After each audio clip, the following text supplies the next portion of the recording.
at the Wilson Center. G. Parsarthi, how can Pakistan justify, and that too for counter-terror operations, selling a war-fighting machine like the F-16, and that too for $400+ million? It's not a small change. Look, let us be very, very clear. Mr. Biden or President Biden has had a long-term affection for the Pakistan military. I was shocked when, as Vice President visiting Pakistan, instead of the Pakistan Army Chief, he went and called on the Pakistan Army Chief traveling from Islamabad to Rawalpindi. That is the natural instinct towards Pakistan of President Joe Biden. I hate to say this, but I have to be frank and candid here. I don't think that extends into the entire administration. I think it extends certainly perhaps into his vice president and some Indian legislators like Kamala Jayapal. Now, the fact is, whether they like it or not, we have our concerns about the F-16.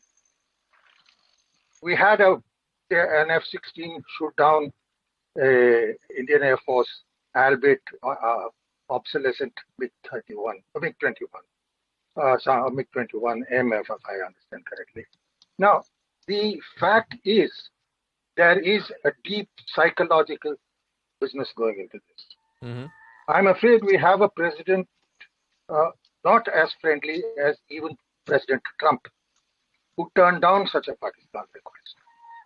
There is no, as far as the president's mind is concerned, and perhaps his vice president, there is no bother about what India thinks or does India does. I don't extend that into the White House, and I don't extend that into the State Department. Okay, let me ask. There are people we should talk to. We should, after all, it is a superpower. It's a friendly country, but I cannot, in all honesty, endorse the policies of President Biden with the Pakistan Army. Let me ask Michael Kugelman.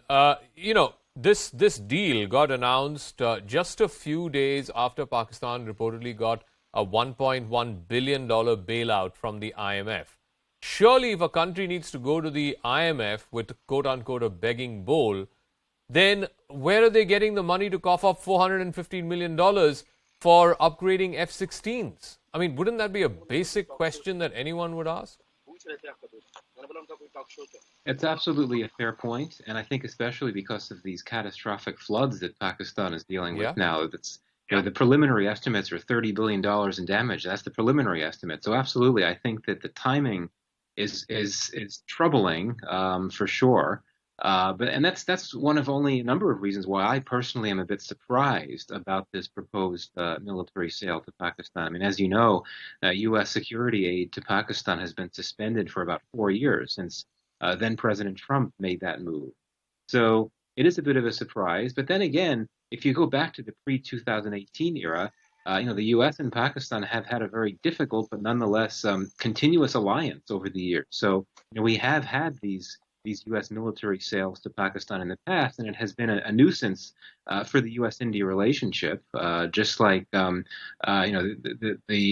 relationship between China and Pakistan is a nuisance for the U.S. as well in the broader U.S.-Pakistan relationship. So it certainly is surprising, but I think that we could be returning to the normal that we had pre-2018. But final point, I don't think we should overstate the significance of this one sale. I think it's quite clear if you look at the trajectory of the U.S.-India relationship, the trajectory of the U.S.-Pakistan relationship, despite some recent momentum in U.S.-Pakistan relations, I think that clearly Washington has thrown its lot in with New Delhi in the sense that it really is committed to strengthening partnership, security partnership with India in ways that it is not comfortable doing with Pakistan. Okay.